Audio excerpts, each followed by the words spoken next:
Final గా Chandrayaan 3 space craft చంద్రుడి యొక్క నేలపైన సాఫ్ట్ గా ల్యాండింగ్ అయింది. 41 డేస్ నుంచి చూస్తున్నాం మనము. దేశంలోని కోట్లాది మంది కళ్ళు అట్లా నేల మీద ల్యాండ్ అవ్వడం చూసి చాలా హ్యాపీగా ఫీల్ అయ్యాయి. ఇస్రో సైంటిస్టులు మన దేశాన్ని గర్వపడేలా చేశారని అందరూ కాలర్ ఎగరేసుకుంటున్నారు. సో ఇస్రో సైంటిస్టులు చెప్పినట్టుగా లాస్ట్ 17 మినిట్స్ ఆఫ్ టెర్రర్ అనేది ఎట్లా జరిగిందో నేను ఒకసారి మీకు క్లియర్ గా చెప్తాను. చంద్రయాన్ 3 ఎట్లా ల్యాండ్ అయిందో, ఎన్ని ఫేజెస్ లో ల్యాండ్ అయిందో క్లియర్ గా ఎక్స్ప్లెయిన్ చేస్తాను. ఇప్పుడు ఒక్కసారి ALS యాక్టివేట్ అయిన తర్వాత, ALS అంటే ఆటోమేటిక్ ల్యాండింగ్ సిస్టమ్ యాక్టివేట్ అయిన తర్వాత ఇక గ్రౌండ్ స్టేషన్ నుంచి కంట్రోల్ చేయడం అనేది అస్సలు కుదరదు.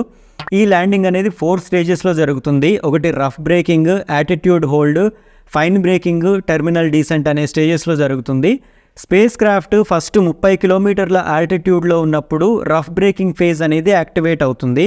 ఇది చంద్రుడి నుంచి 30 కిలోమీటర్స్ హైట్లో ఉన్నప్పుడు స్టార్ట్ అయ్యి 7.4 కిలోమీటర్స్ వరకు ఈ రఫ్ బ్రేకింగ్ ఫేజ్ అనేది ఉంటుంది. ఈ టైంలో అంటే రఫ్ బ్రేకింగ్ స్టార్ట్ అయ్యే ముందు చంద్రయాన్ యొక్క స్పీడ్ 1.68 కిలోమీటర్స్ పర్ సెకండ్ ఉంటుంది. అంటే చూడండి ఎంత స్పీడ్లో ఆ స్పేస్ క్రాఫ్ట్ ఉందో. ఈ స్టేజ్లో గమనించాల్సింది ఏంటంటే ల్యాండర్ అనేది 90 డిగ్రీస్ యాంగిల్లో నిట్ట నిలువుగా కిందకి పడుతూ ఉండదన్నమాట.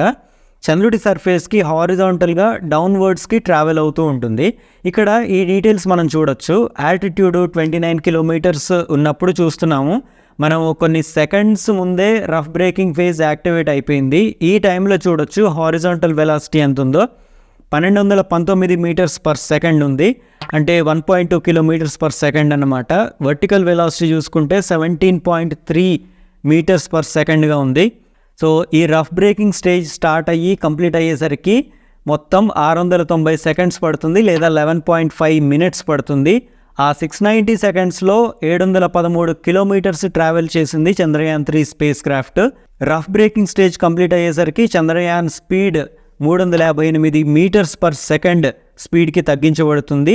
చంద్రుడి సర్ఫేస్ నుంచి 7.4 కిలోమీటర్స్ ఆల్టిట్యూడ్కి రాగానే రఫ్ బ్రేకింగ్ ఫేజ్ ఎండ్ అయిపోతుంది. Next attitude hold phase start అయిపోతుంది. ఈ ఫేజ్ అనేది 7.4 కిలోమీటర్స్ నుంచి జస్ట్ 6.8 కిలోమీటర్స్ వరకే ఉంటుంది, చాలా కొన్ని సెకండ్సే ఉంటుంది. ఆ తర్వాత ఫైన్ బ్రేకింగ్ ఫేజ్ స్టార్ట్ అయిపోతుంది. ఇది 3 మినిట్స్ కంటిన్యూ అవుతుంది. ఈ సమయంలో కూడా ఎట్లాంటి కమాండ్స్ గ్రౌండ్ స్టేషన్ నుంచి ఏ సైంటిస్ట్ కూడా ఇవ్వరన్నమాట. ఈ టైంలో ఆల్టిట్యూడ్ ఇంకా 3.5 కిలోమీటర్స్ ఉన్నప్పుడు హారిజాంటల్ వెలాసిటీ అనేది 229 మీటర్స్ పర్ సెకండ్ ఉంది. వర్టికల్ వెలాసిటీ 32 మీటర్స్ పర్ సెకండ్గా ఉంది. ఇలా మెల్లగా హారిజాంటల్, వర్టికల్ వెలాసిటీ ఇంకా డౌన్ రేంజ్ మెల్లగా తగ్గించుకుంటూ ఉంది స్పేస్ క్రాఫ్ట్. చూస్తున్నాం కదా, స్పీడ్ తగ్గించుకోవడానికి ఇంజన్స్ని దానికి కావలసినట్టుగా అదే ఫైర్ చేసుకుంటూ ఉంది. గ్రౌండ్ స్టేషన్ నుంచి ఎట్లాంటి కమాండ్స్ ఇవ్వట్లేదు. ఆ తర్వాత ల్యాండర్ చంద్రుడి సర్ఫేస్కి పర్పెండిక్యులర్ యాంగిల్గా ఉండేటట్టుగా టర్న్ అయింది. ఇది టెర్మినల్ డీసెంట్ ఫేజ్ అంటారు దీన్ని. మెల్లగా సెన్సర్స్తో హారిజాంటల్ వెలాసిటీ, వర్టికల్ వెలాసిటీని ఇట్లా తగ్గించుకొని చంద్రుడి ఉపరితలం వైపు మెల్లగా మూవ్ అవుతూ ఉంది. చూడండి, ఇంకా జస్ట్ 500 మీటర్స్ మాత్రమే ఉంది చంద్రుడిని టచ్ అవ్వడానికి. ఇప్పుడు వెలాసిటీ చూడండి ఎట్లా తగ్గించుకుంటుందో. ఇప్పటికీ 16 మినిట్స్ అయింది ALS స్టార్ట్ అయ్యి. ALS అంటే ఇందాక చెప్పుకున్నాం కదా, automatic landing system. So 16 minutes నుంచి ఈ స్పేస్ క్రాఫ్ట్ దానంతట అదే స్పీడ్ని కంట్రోల్ చేసుకుంటూ ఉంది. ఇంకా జస్ట్ 150 మీటర్స్ మాత్రమే ఉంది. ఇక్కడ వెలాసిటీ చూడండి ఇంకా తగ్గించుకుంటూనే ఉంది. ఇంకా జస్ట్ 100 మీటర్సే ఉంది. సో మెల్లగా ఇంకా కిందకి దిగుతూనే ఉంది. డౌన్వర్డ్స్కి 70 మీటర్స్ ఉంది. Next 50 meters, 40 meters, 30 meters, 20 meters. Yes, lander module సక్సెస్ఫుల్గా మూన్ పైన సాఫ్ట్గా ల్యాండింగ్ అయింది. చూస్తున్నారు కదా, ఇది వెరీ వెరీ రేర్ మూమెంట్స్ ఇవి.